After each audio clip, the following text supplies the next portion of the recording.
Good morning, that's great.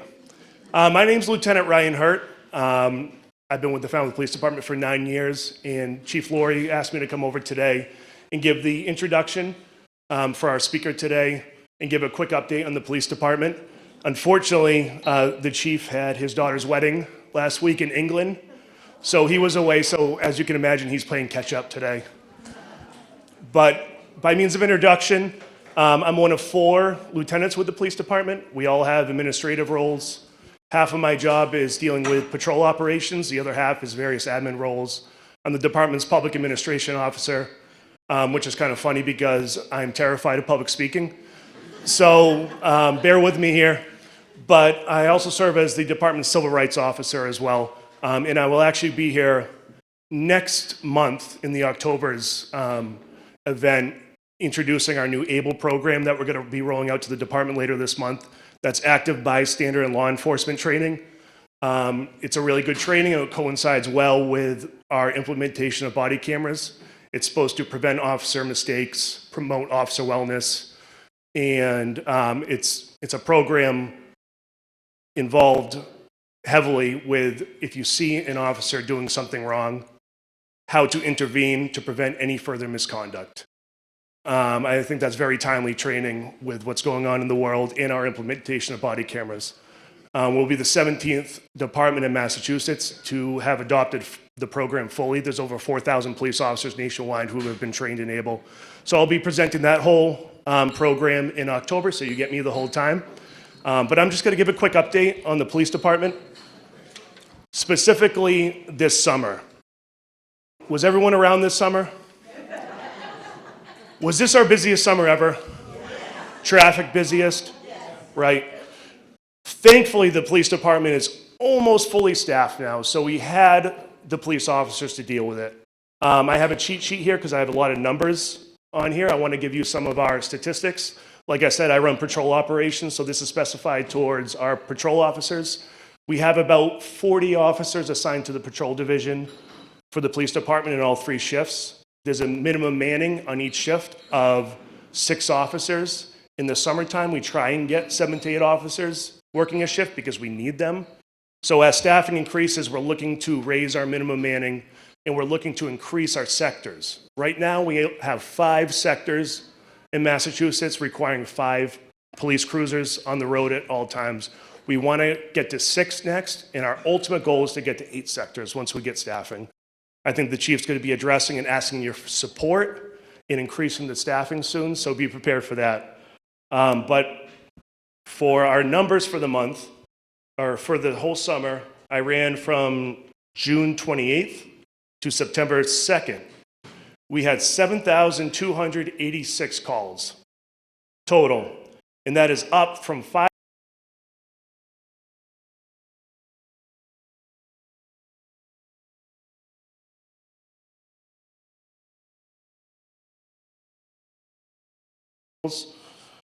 We conducted 271 welfare checks. So that is if a loved one calls about their family member and says, I haven't heard from them in a couple days, we'll go on and check. We're always willing to do that. For those kind of calls, we always bring our 2 clinical social workers if they're available. Stephanie and Molly, I think you met them. They're doing a fantastic job. Welfare checks also, if you see someone struggling on the side of the road, if they're walking in traffic, if they look like they're incapacitated from alcohol, we'll go and check their welfare. So we did 271 of those this summer. We responded to 134 disturbances overall, 89 loud music complaints. We responded to 65 domestic disturbances, and that's either a physical or verbal altercation inside people's homes between family members. We took 23 reports of identity theft.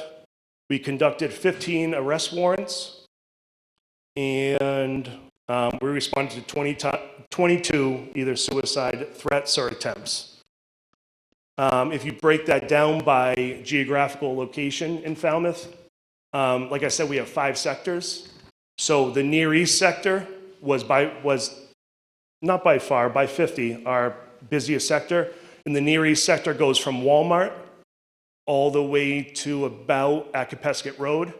and all the way into Sandwich Road. That's the Near East. So it has a lot of commercial buildings. That had 881 calls for service. The Far East, which is Acapesket Road, all the way to the Mashpee line, Carriage Shop, Old Barnstable.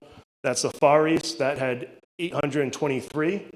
The center of town, from Walmart along Davis Straits down Main Street, all the way towards about Woods Hole Road. That was our third busiest, 809. The west sector, which stretches from Old Dock Road in West Falmouth all the way to Woods Hole along those roads, that's 739. And a lot of those calls are because Falmouth Hospital and Gosnell Detox are in those in that area. So we respond a lot over to those buildings. The north, which is North Falmouth and Hatchville, that had our least calls for service, and it's also the largest geographically. That had 699. Our desk officer, there's always an officer at the desk, they took 252 reports this summer. So as you can see, busy summer for us. We're gearing up towards the fall. We finished with our major events, 4th of July and the road race. Both went very well this year. 4th of July was a dramatic change from last year's 4th of July, where our town got overtaken by underage drinkers. So this year we put out a lot of proactive patrol and impact units to curb that. We had no major disturbances on the 4th of July. The road race went off well again, and now we're already gearing up for the Cape Cod Marathon. So we still have our work on our hands. It's still busy around town. And we're welcoming a couple new officers in the next month. We have a lateral transfer, another one, starting today from Truro PD. And we also have another one in the pipeline getting his background investigation done. And we just are doing interviews this week for 2 new recruits that are slated to go to the first ever Falmouth Police Academy in December. That's almost completed. It's over in the Tech Park, 81 Technology Park Drive, I believe. So that's almost done. That's going to run recruit academies and veteran officer in services. So that's a great asset for our community to get new police officers trained. So everything's looking good for the police department. And like I said, I'll see you folks next month for ABLE training presentation. I am going to introduce Stephanie from Elder Services of Cape Cod. They're one of our partner agencies. We're mandated reporters for any elder abuse or neglect cases. We have to report to Elder Services, and we work with them afterwards for any follow-ups or anything that they need. So they're a great agency that really helps us out. But I'm going to introduce her. Does anyone have any quick questions for the police department? I have a comment. Sure. And you said you were nervous speaking. Yes. You were excellent. Thank you so much. I became a police officer, so I didn't have to do public speaking or math, and I'm doing both now as a lieutenant. So here's Stephanie from Elder Services. I think I'm going to go right up here. Okay.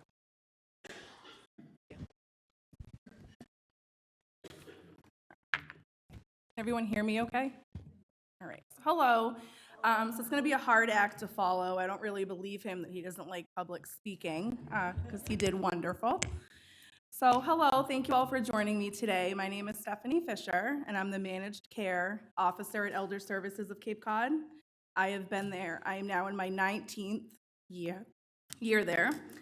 I started in home care as a case manager and have been in pretty much all of the departments except for protective services, but I do cover for that area. So I typically do presentations quite frequently. I'm very passionate about what we do and who we are, so I do like to talk. I will be mindful of the time. Typically, we come a couple times here to the Falmouth Senior Center. Jill always invites us to do presentations, so if we run out of time or if there's something that we want to talk more about, we can go ahead and schedule another time for us to come back. So basically, we are located in South Dennis. We cover all of Cape Cod and both islands. Does anyone in the room, is anyone familiar with Elder Services? I'm just trying to gauge if I should just do like a whole rundown, a brief rundown, or just touch on some points. Okay, so it looks like we have some familiarity. So our largest program at Elder Services is our home care program, and that is for anyone age 60 and over. We are allowed to open folks at the age of 55 if they have a diagnosis of an Alzheimer's or a dementia-related diagnosis. And that does need to come from a physician if you're under the age of 60. And the way the home care program works is you call our information and referral department. They are sort of, think of it as the face of the agency. They're the first person you get on the phone when you call, and their job is kind of to hear your story, see what you need, and then pair you up with the correct program. And you can always flip-flop for programs. You're never locked into anything. There's no contract. You can change basically as your needs change and as you continue to age in place. We're there sort of every step of the way. Our main goal is to keep folks in their home as long as possible. We have lots of ways to do that. Safety is always our number one concern, and we work with about 28 contracted vendors throughout the Cape and the Islands that we contract with to be able to put services in the home. So the types of services that we can offer, like I said, our largest program is our home care program. We have over 3,800 currently enrolled right now on the Cape. And basically, you get a case manager. They come out a couple times a year. They can always come out more, but they are on a routine fixed schedule. Typically, it's about, some folks it's every 3 months, sometimes it's every 6 months. It really depends on your needs and what services you're getting, how frail you are, how much support you need, but nothing is ever set in stone. We meet people where they're at. And basically, we can put a nurse in for skilled nursing. We have personal care. We have homemaking, which unfortunately is like light housekeeping. It's not like your heavy duty, take the blinds down. That's our chore service, which we do offer, but there's a little bit more criteria for that service. We offer grocery shopping. We offer help with laundry. We help with personal emergency alarms, which is, the button that you can wear on your wrist or on your neck. They have come a long way with how they look. It's no longer those, kind of big, sort of awkward looking buttons. They look like smartwatches now. So that just kind of helps people feel a little bit more comfortable about it. So if you should take a fall, you hit the button and it's gonna automatically reroute to EMS. They also have some now that have fall detection. So if you should fall, God forbid you hit your head or you should pass out, the alarm is trained to know, and they will contact EMS for you. So that's a step in the right direction with technology. So our home care program is our most common program. Within the home care program, we have specialty programs. I won't get too much into it because it's really just technical terms for us, but basically it's our ECOP program, which stands for Enhanced Community Options Program. And that is when, as you start to age, if you start to need more services, we can offer more in your home. Our Community Choices program is a mass health program. You do have to have standard mass health, plus what's called a frail elder waiver. And our nurses are the ones that determine the clinical eligibility for the waiver, so you don't have to worry about figuring out, am I not? We do that for you. If you are enrolled in the Community Choices program, we technically, under the state guidelines, can provide 24-hour care in your home, providing you meet a whole other list of criteria. So if it's your goal to be home and you don't want to go into a nursing facility, we work very, very hard to be able to support you and allow you to age in place in your home. So that is the home care department. Our next department is the Protective Services Department. And as Lieutenant Hergt let us know, we work very closely with all the police departments on the Cape.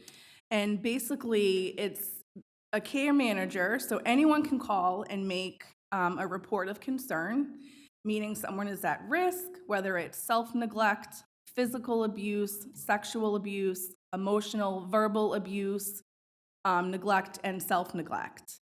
All reports, you can give your name, but you can absolutely do it anonymously.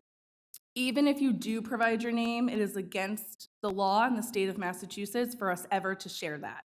So if you have a neighbor or a friend or a relative, someone that you're really concerned about, you can call us. You can give us your name if you choose. You're not required to. You can also do it online. It's a very simple form. You can find it right on mass.gov and fill it out. And then basically we have 5 managers in that department.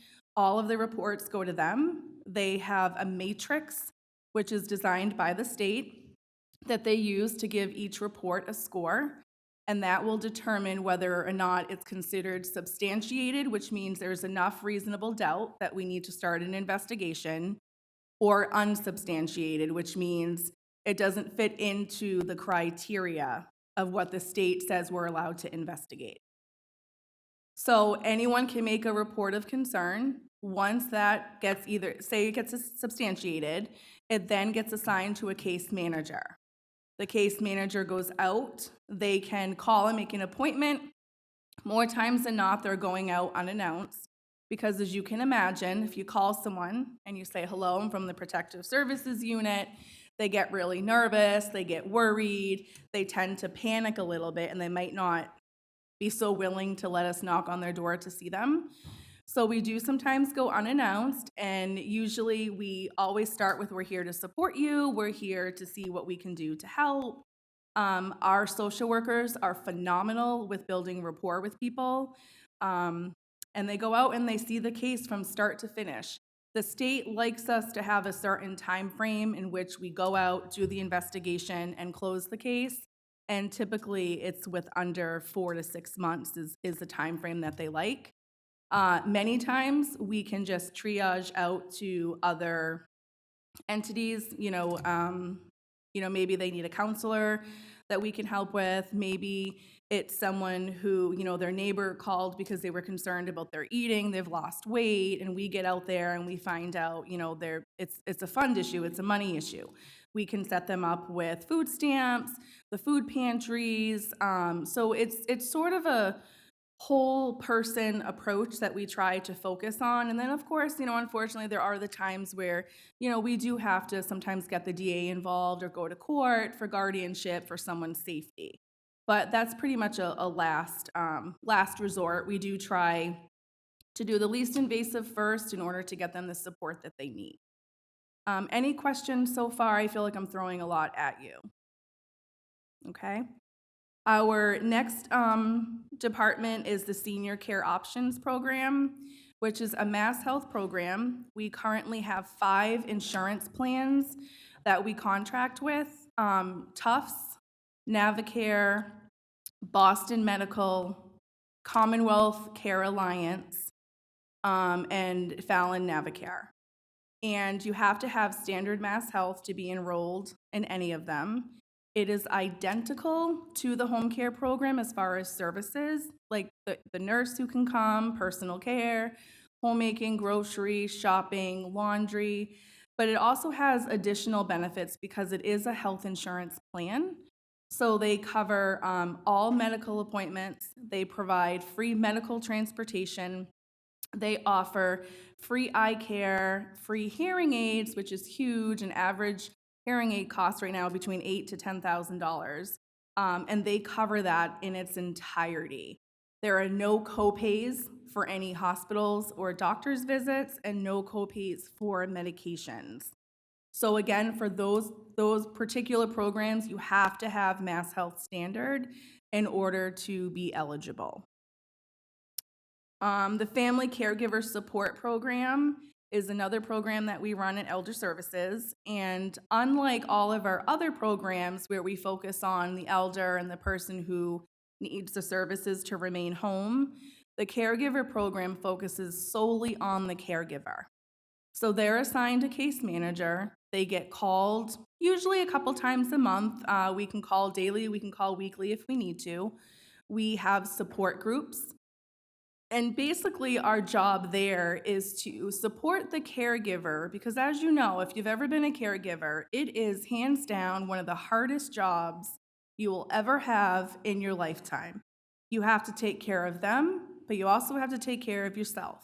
If you're not taking care of yourself, you get ill, now we're in big trouble. Now we've got two people who need help instead of one. So our role is to support them in any possible way that we can, whether it's daily check-ins, whether it's finding monies, respite monies available so they can get a break. Maybe they can go out and watch a movie. We can have someone come in and stay with their care recipient or whatnot. So we really focus on the caregiver in every aspect that we can, just so they can continue to be the caregiver for their loved one.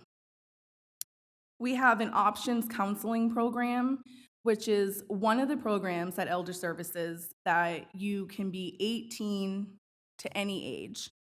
And the way that works is if you have a disability, if you're under the age of 60, so we have folks that are 18 that can come into our program, and basically you have to meet one of three goals in order to be eligible.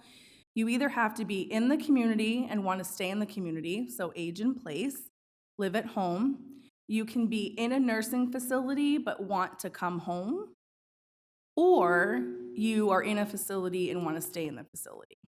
And the way that works is you get a counselor who's assigned to you, and they work with you so that you're aware of all of the options that are available for you and whatever your ultimate goal is out of those three. And then we have a brand new program. It just started. We just had our year anniversary. It's called CTLP, which stands for lots of acronyms, I'm sorry.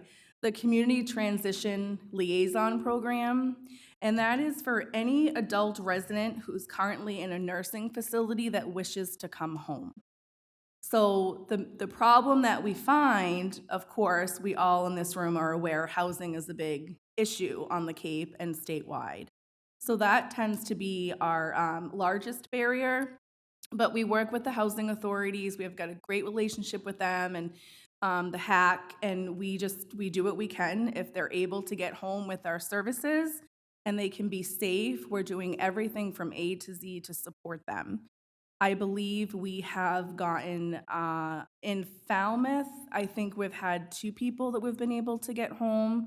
And then across the Cape, we're probably in the high 30s, low 40s of folks that we've worked with and have been able to get them out of the long-term care facility into the home. So that's huge, because if you're able to be home, why not? As long as we can get the services and the help you need, that's where I think we all would like to be.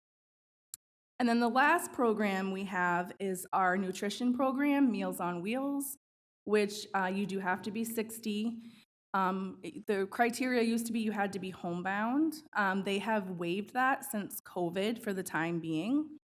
And basically, we rely heavily on our volunteers, and they get a meal delivered once a day, typically between 10 and 11. And it's more than a meal. It's a friendly face. It's a set of eyes. It's someone to say hello to, someone just to kind of check in, make sure everyone's doing okay. We do have a mandate that if you do get meals and you're not home or you don't answer the door, we do well-being checks. I can share one story personally. When I was a case manager, it was a woman who was always there for her meal, always there with a smile. She didn't come to the door. Her car was in the driveway. We went back, we called her emergency contacts. They hadn't heard from her. So we called the local police department. This case was in Harwich, and they sent someone out, and she had had a stroke during the night and was on the floor. So Meals on Wheels is a really, really important program. We're always looking for volunteers. I would not be doing my job if I didn't put that plug in if you have an interest. It's a good program, and it's a safety check and provides so much more than just a meal. So those are our programs in a very small nutshell, just to give you a brief overview. I'm happy to take any questions, or if you want to talk after, I can hang around for a couple of minutes. I did bring our directory of services brochure, which just goes over everything here that I have gone over.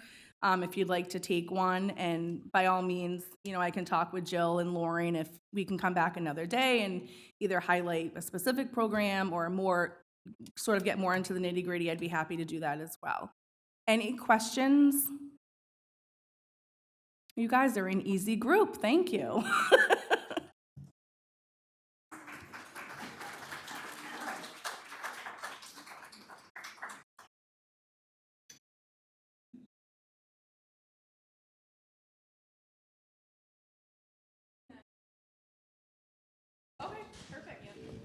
I am shocked there are no questions. Here we go. I knew there'd be a question. Got to get it going.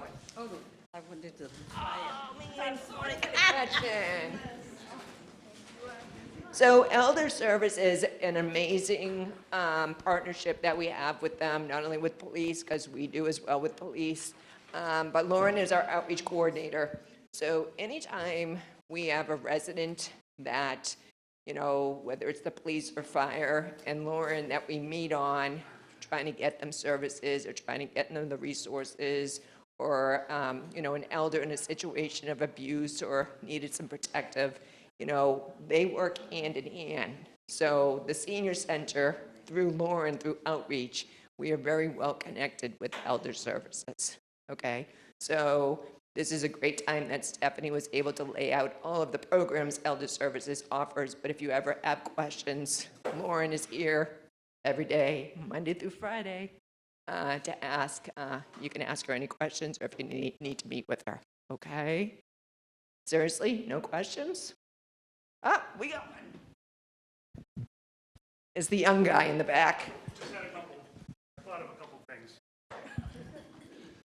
Where's Stephanie? Thank you, Stephanie. And he says he's shy. No, I just want to make sure I get all the information out. Stephanie had mentioned that they perform welfare checks, and I know we talked about that. I gave you our numbers on welfare checks at the when I did my presentation. But one thing I want to suggest to everyone is to look into getting a Knox box. When we do welfare checks and there's a concern for a resident's safety, or that they may be injured inside, or we do a lot of them because they haven't picked up a phone in 2 days. Maybe maybe their cell phone's dead, or maybe there's something wrong inside.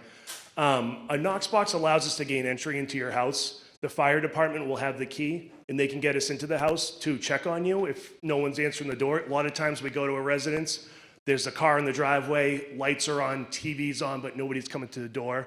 That gives us reason to enter the house without a search warrant. It's called the community caretaking doctrine, and we do find many people inside that have fallen. Every month we go to multiple of these calls and find people inside, whether they fell off the bed or fell downstairs doing their laundry. If you don't have a Knox box and we have no way to get in your house, open windows, we do have to break down your door. It's not something that we want to do. We try and get in with the least intrusive methods possible, but we will work with the fire department. We or them might have to breach your door and do damage.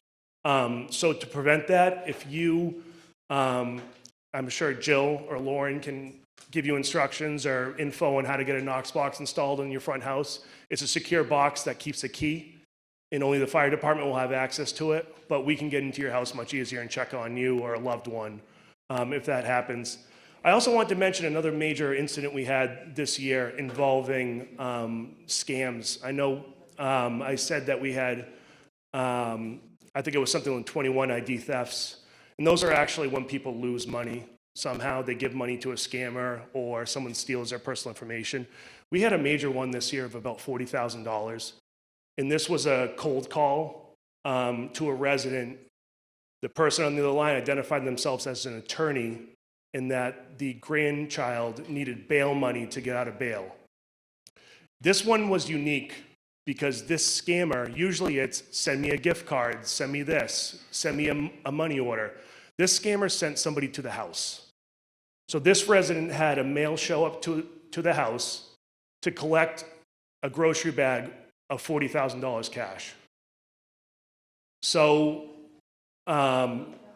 The resident was smart enough, suspecting it was a scam, to get the license plate of the person.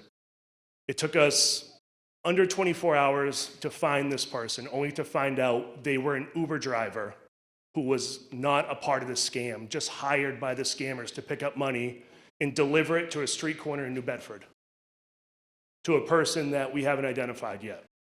So just be careful. The scammers are getting a little bit more confident in actually sending people to houses now. That's something new for us. That usually doesn't happen. So just be sure, any suspicious phone calls, give us a call. We can filter them out. We can give you some advice on whether it's real or not.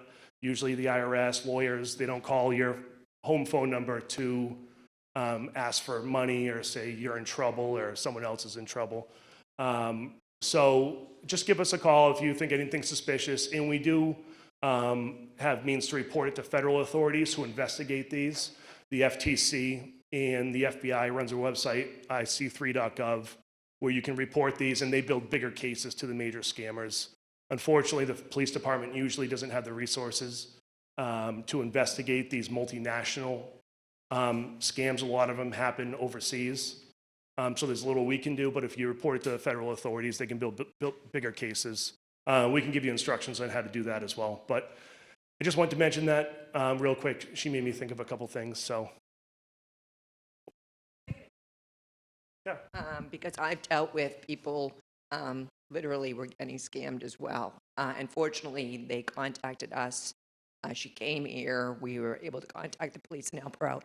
So, your first reaction, whether it's a phone call or an email, but specifically a phone call, you're going to react. You're going to start saying stuff, and you're nervous and all of that. Just breathe, pause, say, let me get your name and phone number, and I'll give you a call back. You do not need to give them any information. So don't feel like you need to react, because that's the first thing we do. We react, and we start saying, and we start getting nervous, and we're like all concerned. So please just pause, say, hey, let me take your name and number, let me process this. That's great advice, Jill. Does anyone have any other questions? Yep.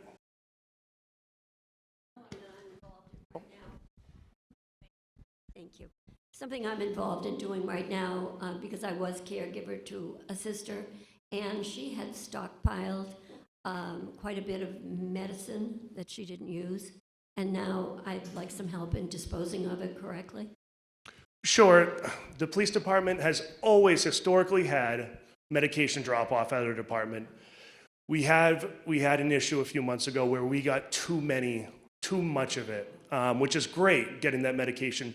We lacked the resources to properly dispose of it. It was being stockpiled in our department. But now CVS will take any unused medication. That's what we're referring everyone to. CVS and Davis Straits will take it. Yep. Yes. To harken back to the previous example that you gave us, who has a shopping bag with $40,000 cash in their house? How did that person, did they go to a bank? And did the bank give them $40,000 for the scammer? I don't want to give too many personal details about the case, unfortunately. I will say, this happened to one instance of someone that I dealt with. They literally went to the bank, took out the money, kept the person on the phone. Fortunately, she came here, came into my office. We got another phone call. We dealt with it. But they do take out the money. So if someone's telling you go take out that kind of money, no way. Absolutely not. And normally, actually, the banks have been great, and they'll report to us directly any suspicious activity, because a lot of the times you go to the bank, you know the same tellers. If you do something out of the ordinary and they get suspicious, they will call us. So we've prevented quite a few on the bank tellers reporting it. So they're really watching out for you. They're doing a great job in Falmouth.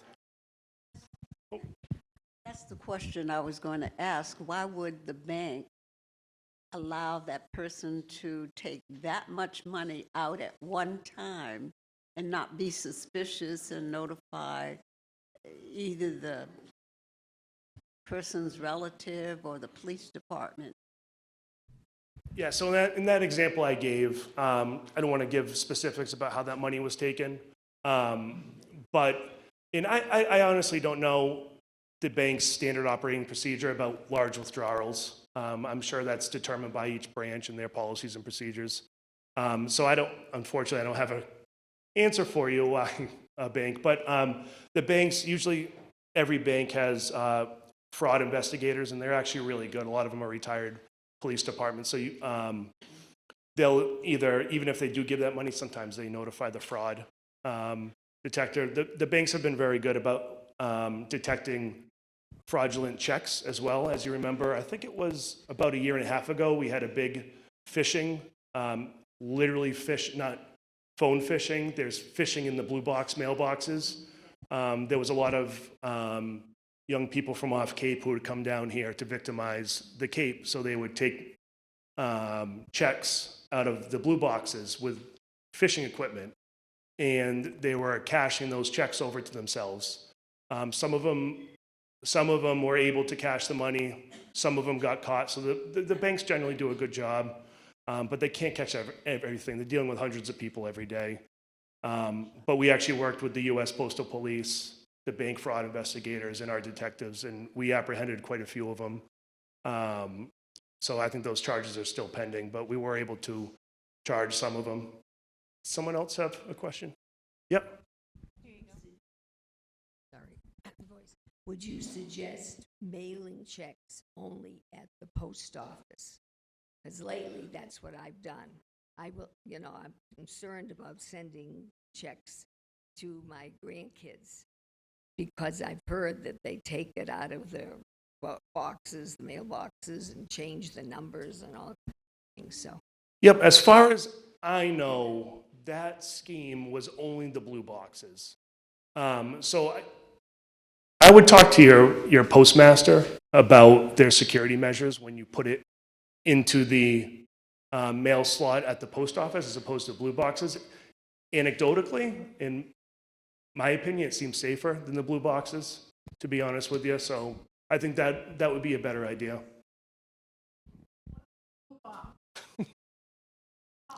The blue mailboxes outside.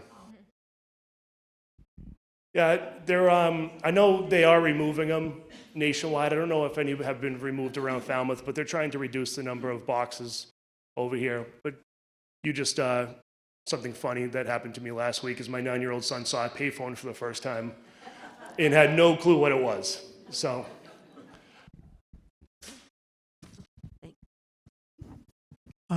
Does the Department, one, get input from federal and state agencies in terms of controlling the disrespect for the rule of law that's out there in our culture in a way that has never been here before?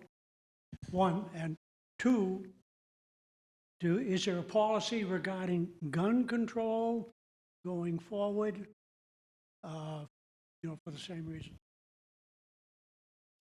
Your first question was about attitude towards police? I'm sorry.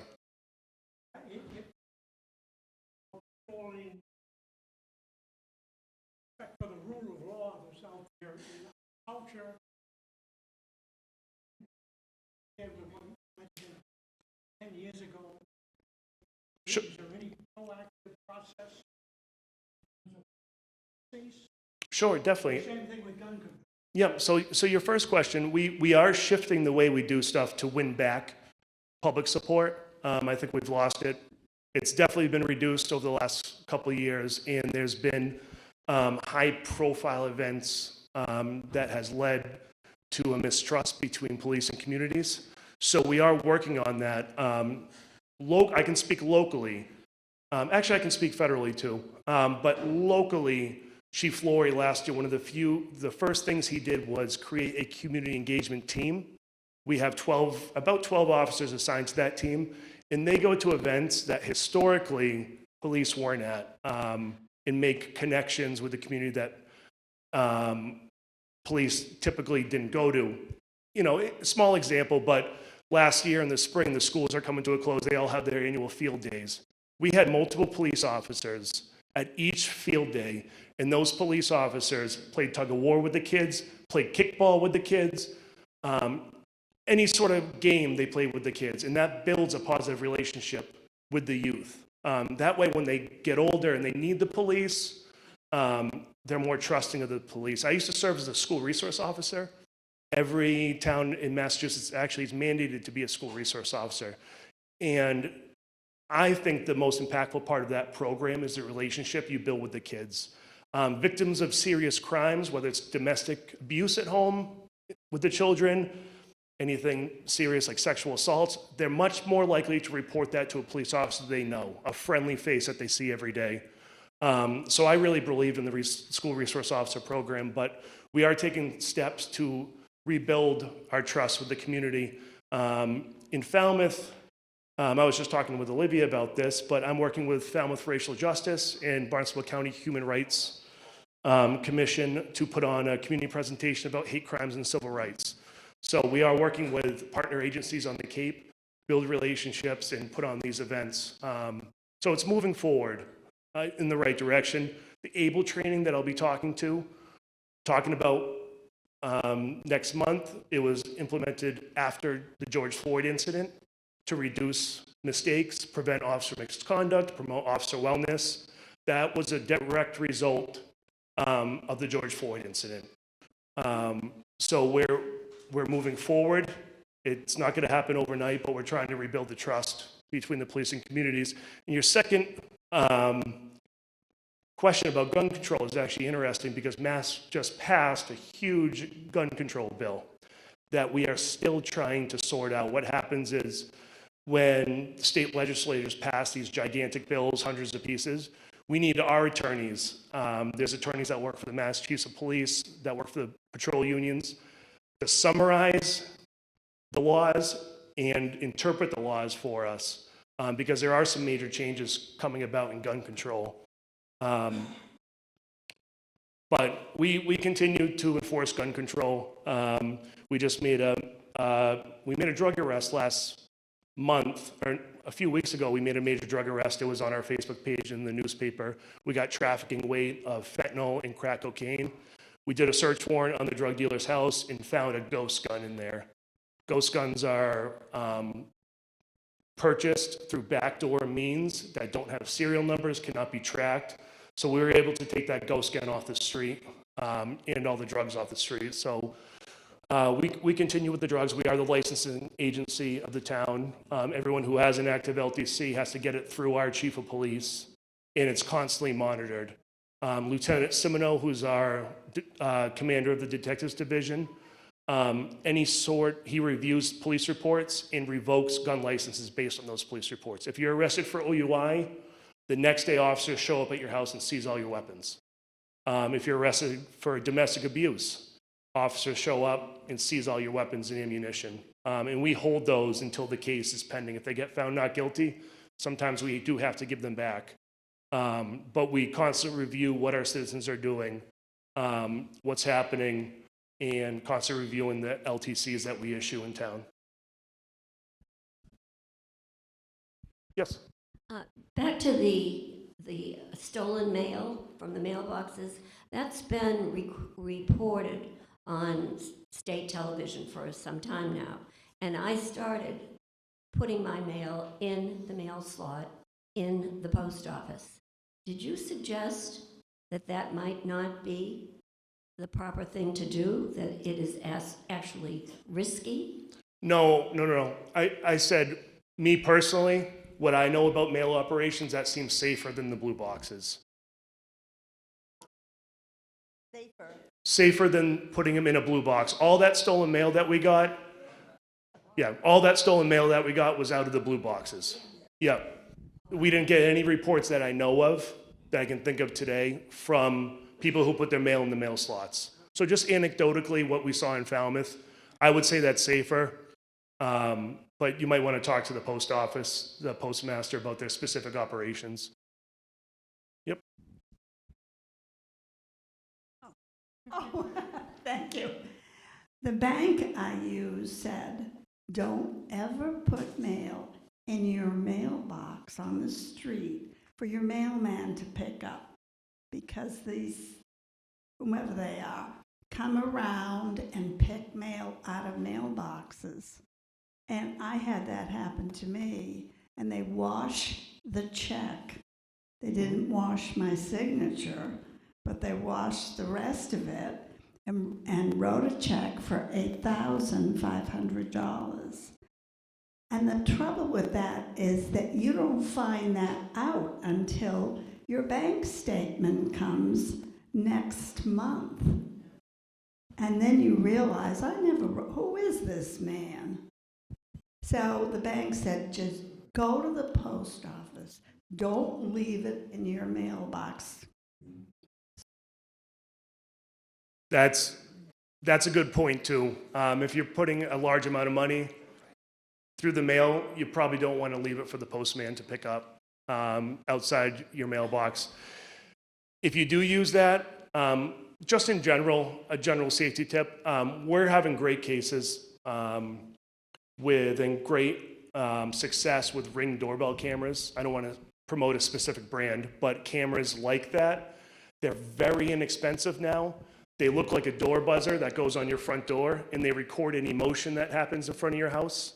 And they're actually so sophisticated now that you could be at work and they'll send you the footage of whoever pulled in your driveway. It's really great camera footage, and we actually have a program with the PD where you can register your camera with the PD so we know you have one, and in case a crime happens in your neighborhood, we can actually have your contact information, ask for that footage to help solve the crime. So if your mailbox is in view of the front of your house, you might want to look at putting a camera. They're getting really cheap now. I think a lot of them are under $200, which for that technology isn't that bad. Some companies also have websites. They're called community websites, with everybody with those sorts of cameras can talk and share video footage of what's going on in the neighborhood. I know I had one in my neighborhood where one of my neighbors sent a picture of a suspicious male knocking on her door and said, hey, does anyone know who this is? I reported it to the police, but is this anyone's family member, or does nobody know this person? Should we be on the lookout for this person? So those are really great way to protect yourself. They act as deterrents too. A lot of them are accompanied by a yard sign. So when you buy from the company, they'll give you a metal yard sign to put right in front of your residence so people know that they're being electronically recorded on your property, and that is a big deterrence. We're getting body cameras probably next year. We're in the phase of choosing a company to purchase from, but I just went to a symposium last week with 300 officers, and I was talking to a lot of them about our body cameras. And one of the biggest reasons they like them is because it changes the attitude of the person you're dealing with, because they know they're on camera. So when I do a motor vehicle stop, I'll introduce myself, Lieutenant Hergt, Falmouth Police Department. The reason why I pulled you over for speeding, you're being audio and video recorded. That person's more likely to be more respectful if they know they're on camera and not escalate the situation because they know they're on camera. So they actually are a benefit to the community to make sure the officers are doing the right thing, and they actually have been a benefit to the officers because the community has changed some of their behaviors, which we're excited about. Is that it? Thank you all. Thanks, everybody.